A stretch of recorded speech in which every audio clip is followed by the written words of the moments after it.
And Donald Trump has spoken out after yesterday's attempted assassination on his life. Writing on his Truth social media platform, Trump vowed evil will not prevail as he called for unity, and he claims God saved his life. Well, President Biden echoed sentiments there of unity in an Oval Office address, calling for the political temperature to be lowered. Disagreement is inevitable in American democracy. It's part of human nature. But politics must never be a literal battlefield, or God forbid, a killing field. I believe politics ought to be an arena for peaceful debate, to pursue justice, to make decisions guided by the Declaration of Independence and our Constitution. We stand for an America, not of extremism and fury, but of decency and grace. I thought President Biden spoke very well over the weekend, whether he was reading on autocue or whatever. He gave good thoughts and all of that. Now, former Nevada Republican Party chairwoman Amy Tarkanian joins us now. Amy, very nice to talk to you again. Thanks for coming back on the show. What a shocker this was. Yes, it was. And it was extremely scary. And this is only the second time it's happened in my lifetime. The last was roughly 43 years ago or so when there was an assassination attempt on then President Ronald Reagan, and I was only a child. So this is something that's not common, thankfully, because this was terrifying. And unfortunately, not only did it scare the nation and the world, but unfortunately, the shooter did injure a couple of those who were in attendance on top of President Trump, and as well murdered an innocent individual. So this was something that was unprecedented. It was terrifying. And I'm grateful that the members of the House are asking for an investigation, and the FBI and CIA are taking this very, very seriously. The victim's been named as a father of two girls and a firefighter, Corey Comparatori, who went to church every Sunday and was believed to be a big Donald Trump fan. I think since he's been named, we ought to pay tribute to him, obviously doing his best to protect his family in that situation. And that bullet clearly was not destined for him. The thing that amazed me about that bullet is, Amy, how on earth does it strike Trump and yet carry on and probably kill this man behind him? But how can you come so close? Luckiest man alive. Yeah, incredible. Right. Absolutely, and it's mind blowing, but it's devastating, and the entire thing is gut wrenching.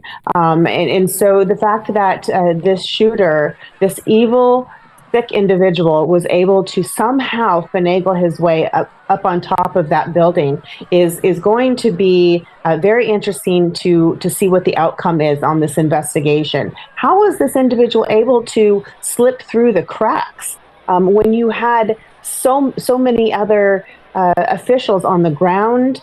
You had officials in the air. You had officials, the other snipers on adjacent buildings. I mean, it's pretty incredible that there wasn't more that were injured. And what happens now in America? It feels as though this is a real moment of sort of crossroads, and whether or not people decide, okay, we really need to calm down, we need to find our common ground, we need to pull together, or this hardens positions. I mean, I think just as an observer, it looks as though this is probably going to secure him the presidency just in terms of popularity. But in terms of the public debate and whether or not people can be more respectful and be friendly to people who have different political opinions, which way do you see this going? Well, I'm hopeful. I'm actually very proud of both sides in the way that they have responded. You had people from the left and the right in government positions who immediately took to social media to express their thoughts, their prayers, their concerns for those involved, for President Trump and his family, for the nation overall. And I thought that was fantastic. I liked both President Trump's and President Biden's remarks that were posted either through, social media or email, or the fact that President Biden decided to address the nation, I thought, in a very calm, cool demeanor, even keel tone, which was very measured, and I thought it was on point. Now, will these two gentlemen and everyone who are surrounding them, will they continue this, a couple weeks out from now? I would hope so, but time will tell, because I will say that I think the toxicity and the anger and the frustration that has been pent up in so many individuals for quite some time, I'd say even more so within the last couple of administrations, it's now just come to fruition. It's almost been like a volcano. It's been pent up. And so I think that's why you're seeing so many people who are misbehaving and feel that it's okay now to either name call, bully, disrespect one another, belittle one another. And I'm hoping that this is a wake-up call. President Trump today, he will be attending the Republican convention that is happening.